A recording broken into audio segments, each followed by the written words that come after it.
By now, you've probably heard my magic wand story. It's a brand that's been part of my personal journey for more than 20 years. But no matter how many times I sing Magic Wand's praises, I'll never be able to fully capture the story of this incredible brand.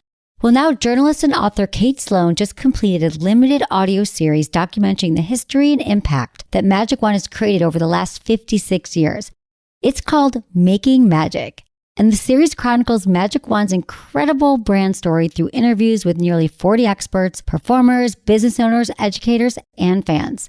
So I got a sneak preview of the series, and what I loved is that Kate weaves together snippets from all their interviews into this amazing story arc. She covers Magic Wand's journey from appliance store massager to its legendary influence on culture and sexual independence, and it's all just fascinating. The first episodes of Making Magic are available now at makingmagicseries.com or on all popular podcast platforms. Just search for Making Magic or visit makingmagicseries.com today. Thanks for listening to Sex with Emily. I'm Dr. Emily Morse, and on today's show, I'm talking about couples therapy and why I truly believe everyone can benefit from it. Plus, I'm answering your questions on sex, dating, and relationships. Topics include, all right, therapy gets a bad rap, but only because we go when things get bad. So why not start sooner, like when things are actually going well? The different types of couples therapy and why we should change our perspectives to look at it as like a personal trainer for your relationship. So you've established a casual relationship with a partner, but does that mean there can be no intimacy during sex? Plus, callers chime in on the subject of premature escalation while dating and if there can be too much too soon. All this and more. Thanks for listening. Look into his eyes. They're the eyes of a man obsessed by sex. Eyes that mock our sacred institutions. Bedroom eyes, they call them in a bygone day. Hey, Emily, you got a boyfriend? Because my man E here, he just got his heart broken. He thinks you're kind of cute. A girl's got to have her standards. Oh, my. Do women know about shrinkage? Isn't it common knowledge? What do you mean, like laundry? It shrinks? Can we not talk about sex so much? Are you kidding me? Oh my God, it feels so good. Being bad feels pretty good. But you know, Emily's not the kind of girl you just play with. You're listening to Sex with Emily. We're talking about sex, relationships, and everything in between. For more information, you got to check out sexwithemily.com to help you with all of your sex, relationship, and dating needs. We got a bunch there on the site. You can also find us wherever you listen to podcasts. Plus, I am on SiriusXM Radio Stars, Channel 109, Monday through Friday, 5 to 7 p.m. Pacific. And you can get a free 30-day trial at sexwithemily.com/SXM or just call in any night. I'll answer your question. 888-947-8277. Find me on all social media across the board. It's at Sex with Emily. All right, guys, enjoy the show. I often say to you guys, I throw it out there and I'm like, I think every couple needs a little bit of therapy. And then there's always usually one person in the relationship, or God forbid both. Oh, we don't need it. Therapy's wrong, it's just for crazy people, or whatever people think. But think of a therapist like a personal trainer for your relationship. You know, when you want to get in better shape, you're like, oh, I should just go to a trainer or a nutritionist. I know I've been eating healthy. And it makes it so much easier. So much easier to understand, right? Right, exactly. If you go to a trainer, though, you're like, oh, now I'm learning how to get into the right routine. You guys get married, we have no one's teaching you how to communicate, how to be a good lover, how to talk about problems. And in fact, if you're not a great communicator, and by the way, most of us, it's not like a born skill. You have to have parents who taught you how to communicate. You have to have good therapy. Why you should go, and here's some things, you guys. Go before a crisis. So don't wait for the worst thing to happen. So I think that really, like, couples who really are into like their love and their relationship and wanting to preserve it, that's like a smart thing. It's very proactive. But that's the opposite of what usually happens. Most couples wait about 6 years before they seek help from a therapist. 6 years. 6 years. And that's why couples therapy has a lot of low satisfaction rates. It's true. Like couples therapy, typically people go when it's really bad. They've already passed that point of no return. And so I think that both couples, by the time you get to that point, they're like, this has been going on for years. They've already like exited the relationship in their heads. The reason why I love therapy, and I don't think it's ever too soon to go to therapy. People are like, when should we go? I remember someone said to me, we've only been together 9 months, but he wants to go. And I said, yeah, go right now, because what therapy does, it helps you figure out, like, are we meant to be together? Are we not? And maybe we are, but we just don't know how to communicate about this, a few things. And it's actually like you go to therapy to learn skills, not to find out what's wrong with you. So couples therapy works before you're not in a crisis. So how you know if you should go, though, is like, if you guys are facing the same issues over and over again, right? Like, let's say, you've been together a while and you're like, okay, my partner never helps around the house. And I keep saying, like, I'm doing everything and you never do everything. And now you get frustrated because they come home and now they're making a mess around the house and it's really a problem. And it's been going on for a year or 2 or 3. And you've said things and they haven't made any changes. That's when you're like, I keep telling him over and over again to pick up his shoes. I tell her to hang up her coat. She doesn't do it. Go to therapy and find out why this is making you insane. Furthermore, maybe you've told your partner to initiate sex more and they never initiate sex. And you want to know why. Or you feel like they're, what are the issues? People like money issues. Or you like going out on the weekends and your partner only wants to stay home and this has been going on now for a while. Or the money issues, you guys. Money, sex, and kids. You're not raising kids the same way. You're not having sex. You can figure out how to communicate, how to get out of a rut, how to work through it because you haven't gotten to the point of resentment yet. It's just like, And it's funny, in relationships, we often have the same problems over and over again, and we break up or we get married and we still have those issues, right? Or something in between. But if you didn't, it doesn't mean that you can't ever solve those problems if you never worked on it. And I think we're all hard workers, right? Like for our jobs, we might go see a business coach, right? We might, like I said, see a trainer. You might why not for your relationship, learn how to communicate better if you really love your partner and go before it gets bad. Which is most of your life with your partner when you've been together. Right. So why wouldn't you want help Exactly. working on that? I think people don't get therapy. I think people who've never been have fear around it. And I think that a lot of us feel that we are unlovable, unworthy. We feel like a therapist is going to call us out on all of our bad things that we're hiding from the world, because I think we all think in some ways we're really flawed. And I don't know, I just think we expect the worst. And I think that, or maybe someone told you something bad about it once. It just takes a few negative messages around something. But all I can tell you is that you have to find a good therapist. Like, there is some work in that, finding someone who you actually both connect with. But most of the time, it's going to help you really fast track whatever your problems are and figure out how to resolve them. Or maybe you find out that you can't. But how great to find out that you're actually not going to be able to make it work, and that you leave the relationship having done it in a way that's healthy with a therapist, with a mediator, essentially. So that's why I think it's really helpful. But also, you guys, I also don't think it's ever too soon. Like I said, I think if it's... I was just going to ask you, what if you're 3 months in? I know people have done it 3 months in. That's awesome. Who are super therapy, they're into it. Yeah. What? It's like going to a play one night or going to dinner. Go to therapy and figure out 3 months in, we really like each other right now. I mean, think of how much time you save. So, how true. about, yeah, I mean, I don't think it's ever too soon. I really don't. I feel I think if anything, it's just really smart and really efficient. If you're someone who's really into business and being efficient and all the everything right now is 4-hour work week and be a good person and work harder, not smarter, and all that. Or work smarter, not harder. Why not do that in your relationship? But why keep coming home with the same friggin' issues? So, well, do you think it's because people feel like if they need outside help, they've failed in some way? Yeah. Just like with sex. They feel like if sex goes bad, which it's going to, eventually you're going to have a problem in your sex life, I promise, that they failed. The relationship goes bad, we should always be able to talk it out and figure it out. But I'm going to guess that when you were all falling in love and everything was amazing, you probably weren't really learning how to communicate about things. Most of us are not great communicators. I would say most of what this show is about is teaching you all how to be better communicators. I always thought I was a great communicator, but I was just a really good talker. I was really good at talking to anybody, and I was really social, but I was not a great communicator. And I'm still not perfect, but, I'm learning all the time. It is a friggin' skill, and it is such a valuable skill. And most of what communicating in a healthy way looks like is being vulnerable in a relationship and being I am having a really hard time right now. I really, love being with you, but sometimes I feel insecure, or I feel nervous, or there's this thing about myself that I think is not lovable. When you say the things you think you cannot say in a relationship, that's part of communication, but also learning how to talk to your partner in a way that's not going to upset, not putting them on the defensive. Most of the ways we communicate, when people are probably listening right now, and you can call us with anything, you're probably saying, I've told them a million times that I want my partner to initiate sex more, to take me out to dinner more. I've told them that they need to help more around the house or be a better parent or, yeah, you've told them and you put them on the defensive. Remember when you start a conversation with, you never do this or you're often doing this or why do you, no one hears what you're saying.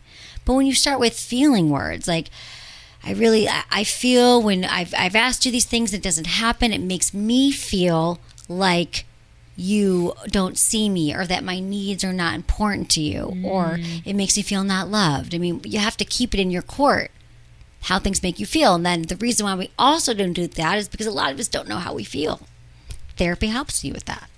I feel like it would be really hard to get defensive when someone says that. Because how can you get defensive about something being like, well, it makes me feel like this? You can't argue with feelings. I would automatically just be like, oh, crap, I'm so sorry. I didn't know. And you could also, right, exactly. But if you're with maybe you would be like, well, tell me more about that. Or the best thing, or like using why Imago. do you feel that way? Imago therapy is, okay. So what's Imago? Imago therapy is that therapy that we talk about where you repeat back to your partner what you heard them say. Oh, so it's like, okay.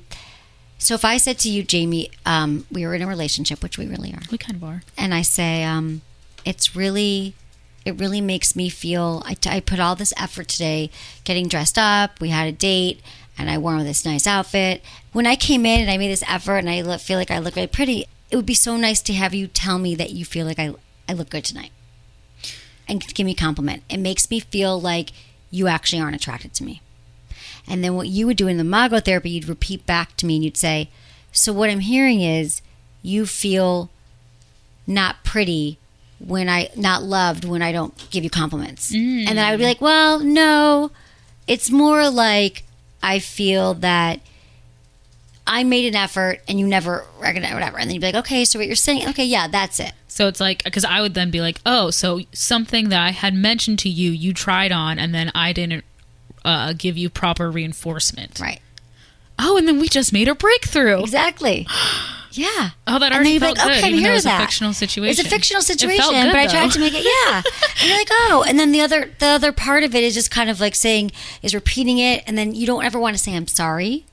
You want to be like, I understand that would be painful for you to be in, and I'm going to do my best to, and then you want to have a conclusion. I'm going to try my best to really recognize when you've made an effort in the relationship, and I don't want you to feel not loved because I really love you.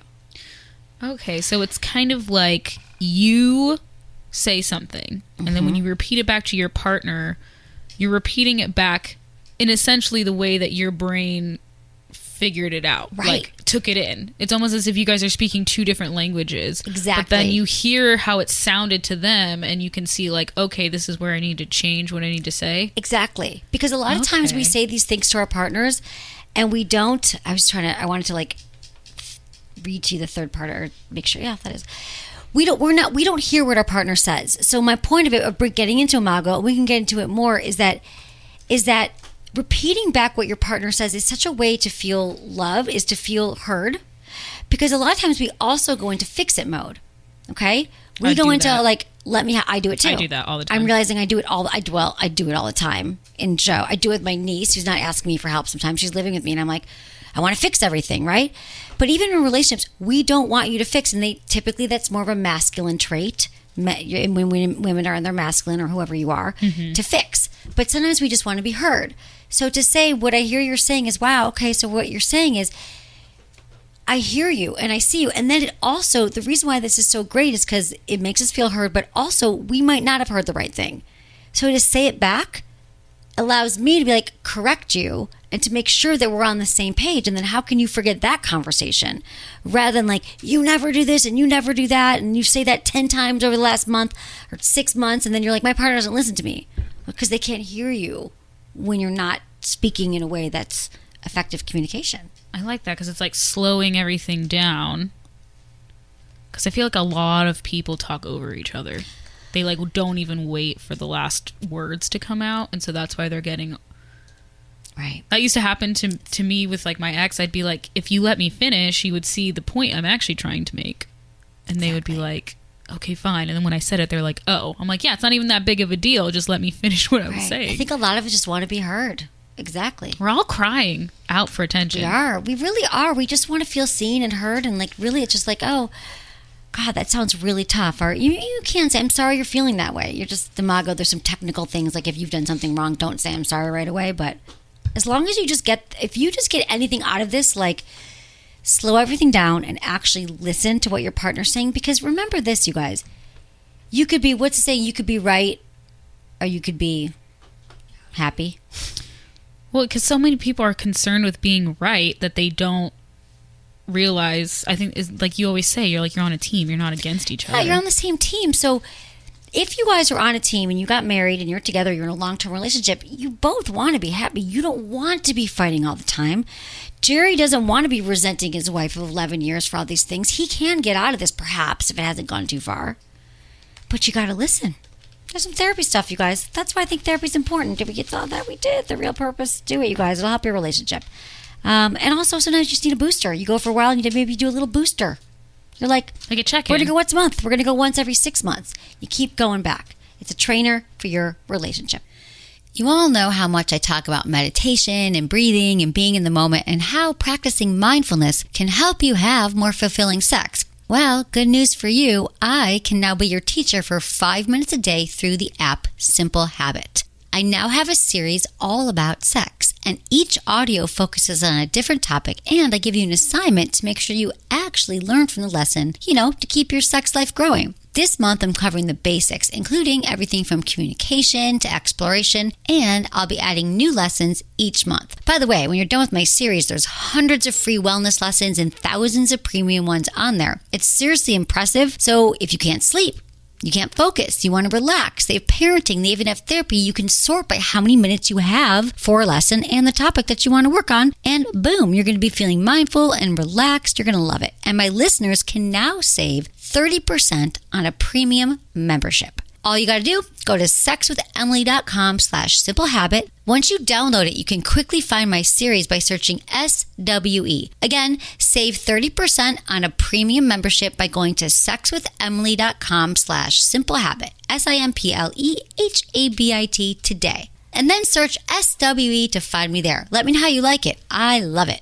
Okay, we're going to take a quick break, and when we come back, we're going to get into your calls.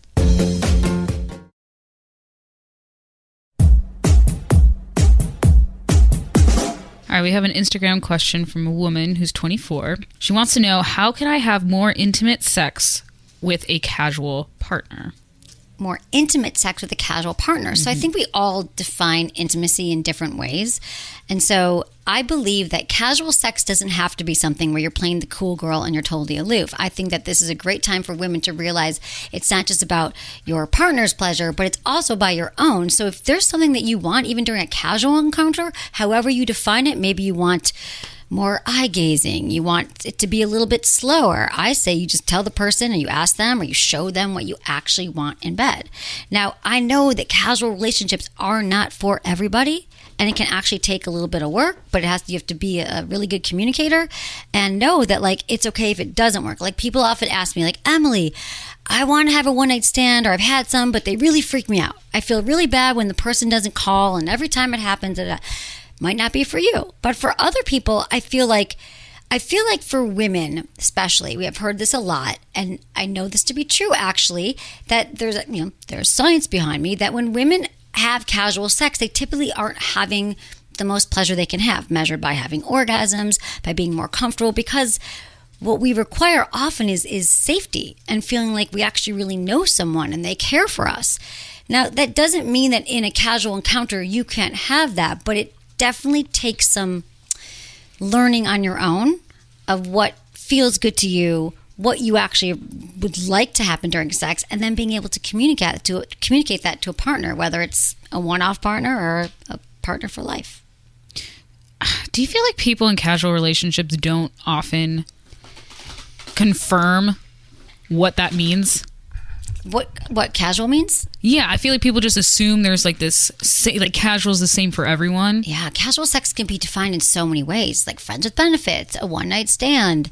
It could be, your ex, sleeping with your ex. It could be, an affair, sleeping with your boss. Casual sex is a huge umbrella term. Yeah, but I mean, so how can you get on the same page?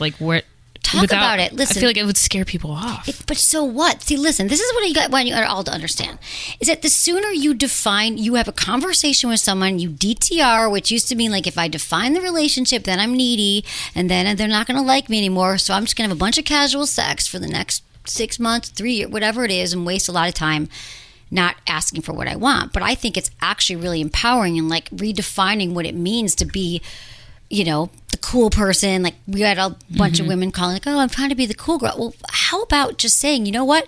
This is what I'm looking for. I'm looking for something casual. How I define that is, it would feel really good to me if we could see each other once a week and have a sleepover on Saturday nights. And we know that that's what we're going to do. And throughout the week, I'm not a great texter. Like, define it. I'm not a great texter, so I probably won't text you every day. And then the other person has a chance to say, well, I actually need a text every day. Okay, so then we can compromise on that. But really, I want you to know that I'm seeing other people. I mean, whatever it is that you're looking for, the sooner that we feel comfortable defining what we want in the relationship and that we want in bed, the more quality relationships we're going to have that are more, that are going to feel more genuine to what we want, and the more pleasurable sex we're going to have. But I think a lot of us are like, casual sex is really fun. We get really drunk and we just hang out and it's great. But I just think that we don't actually take risks. We don't think that we can actually make efforts in those relationships. But I think if you can define them, they could actually be a great, especially if you don't have the emotions involved. You're like, this isn't for my forever person. This is my 3-month person. It still doesn't mean you should suffer waiting for them to figure out your body. Like, tell them right away what you want. I think that is empowering, and that is hot, and that's confidence. It is hot. It is empowering. I mean, I don't know. Casual sex is so funny because I feel like I'm a dick sometimes in my casual sex relationships, because I'm just like, I just do. I'm like very like, no, this, touch me this way. And sometimes I try to say it sexy, but I think sometimes it comes out like an order. Right. So, good to know that about yourself. Well, you always listen, timing also is everything. And this is what I tell you, even in long-term relationships. Just because you guys are listening to the show and you get really excited to have the sex talk tonight with your partner of 20 years, when you go home, it's not like, okay, I've been listening to Sex with Emily, I ordered all this bondage gear, and I got toys, and all these things, and I want to spank you, and stick this thing in my butt. Like, no, it's like, slow it down. So even if it's casual, Jamie, and you're out with a guy like that guy you went out with once, and you were like practicing, and you were really excited, she's like, this is what I need, and this is what I want. What did you say to him again? You're like, I need to be on top, and I need to... dominated. I don't remember. I don't know. I said, oh yeah, okay. I do remember. I said, because I am very dominant in the bedroom, but I would like to be submissive. However, I'm also very impatient. So if someone's not getting it, I'm like, roll over, like, I'm going to do this thing. But I told the guy, I was like, what do you like? He told me, not very much, but he told me. He's like, what do you like? And I was like, I want someone.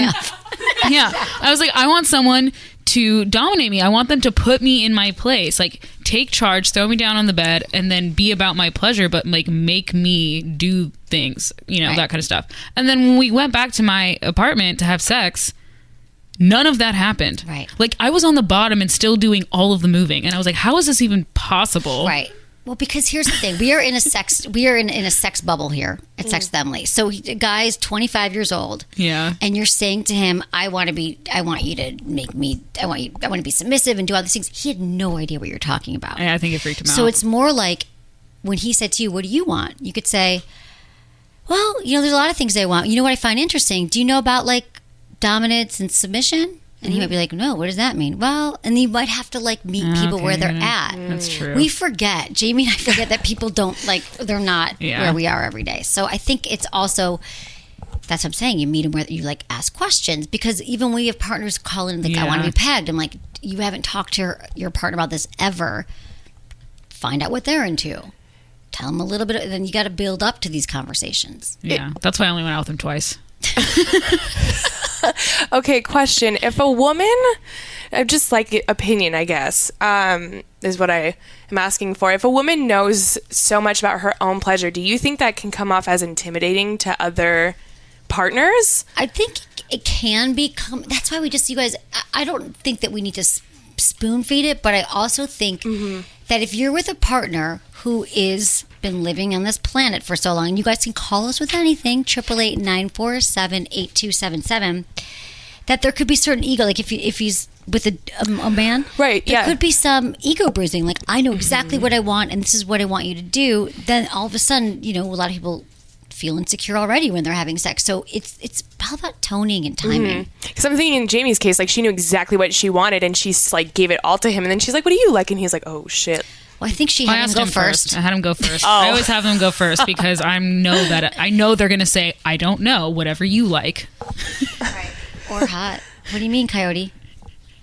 Oh, I mean, it can be really hot if someone knows what they want. Yeah. And they can show you and tell you. Exactly. So you can please them. Yeah, absolutely. Yeah, I mean, it can be hot, but I was first thinking about how intimidating it can be. Yeah. But then if you're like, rather than just like stating it, it's really, I think for a confident man that you'd want to be with, he would think it was really, for many men, they're like, thank God you know what you want. That is, a woman who knows what she wants is sexy because they're trying to figure it out and wailing around, and a lot of women don't know. So yeah, it can be really hot to show them.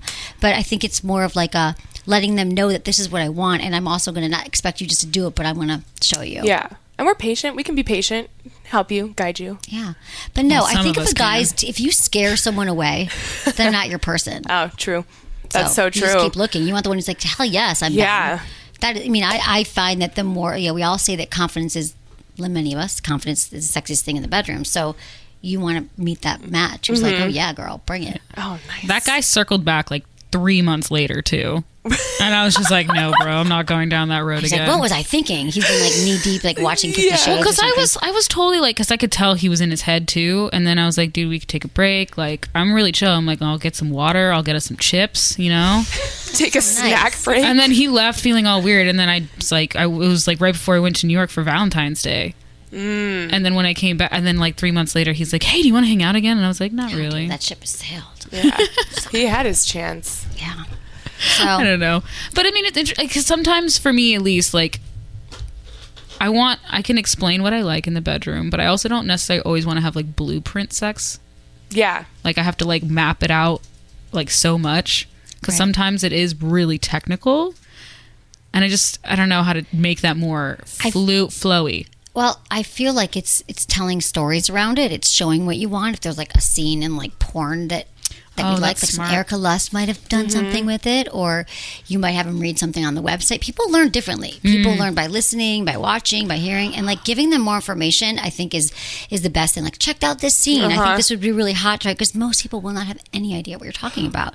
Think about the world we live in. Ooh, I was just thinking about your book. Like your book, Hot Sex, was actually one of the first times like I like saw something and learned and was like, okay, this is something that I already know that I like, but I could show somebody instead of just like telling them. Yeah, exactly. Like, here's a road. Here's what it looks like. Here's where my leg goes, and here's where your foot goes, and this is what's going to happen. I think that people are open to that, and I think also it's just a matter of it's the tone, not saying, like, having these expectations. Like, I can't believe you didn't know this already. It's like, here's what would be interesting to me. What do you think? But I think that we're not used to talking about sex. So many of us have no experience. No one taught us anything. We've never had a partner who shared anything. So you have to just remember that you have to like do it in the tone that's accepting and warm and being open to what they want, rather than just being like, I need this, so you're out. That doesn't always work either.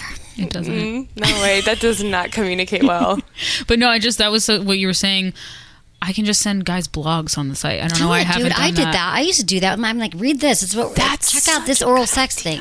We're going to do this tonight. Read up. Yes, this came to us from a Sean. He's 48 in Louisiana. Writes, hi, Emily. I have a dilemma regarding online dating / introduction. I met someone on a dating site.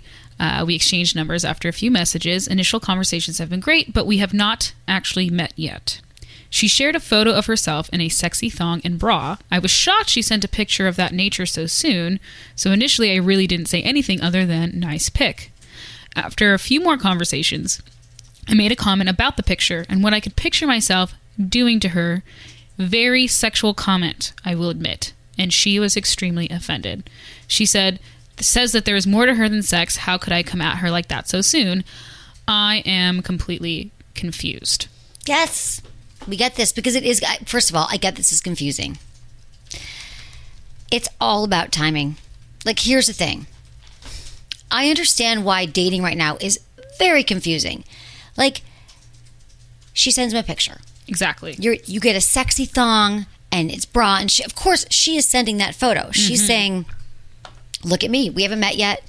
This conversation's going well. I'm choosing to send you a sexy photo. And then we walked this through. We're trying to figure out the scenario here. We're talking about it through the show, and it's like, okay, so then what happens? He could at that moment reply back and just say, like, which he did. He said, nice pick. Mm-hmm. And that was a good thing. Nice pick. Yeah, fine.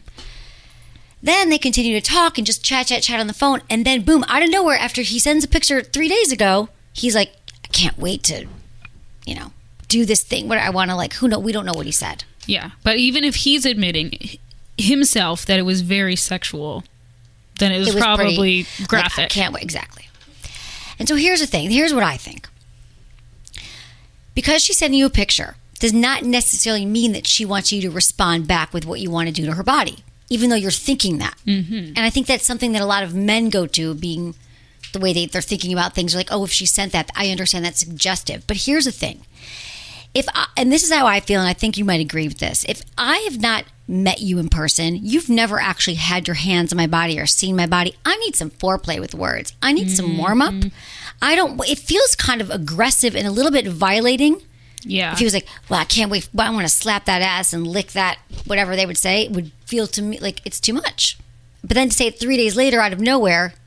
Well, that is really the thing that caught my eye with this as well. Because, yes, she sent a picture. Obviously, she knew she looked good. That's why she sent it. And he says, nice pic. I mean, I'm not saying he should have gotten super sexual right after that picture, but he could have said, I guess, maybe something a little bit more. But then to randomly just bring that up out of the blue a few conversations later is just very, like, wrong time. Wrong timing. And also, though, that is the wrong timing, but what if he said it initially and said that too? I don't know how it would feel if he said it right away either. I don't know that I would ever want him to even right away talk about my body personally, even though I sent it like, I can't wait to tap that or something. Yeah. No, I think that. But, I mean, so how...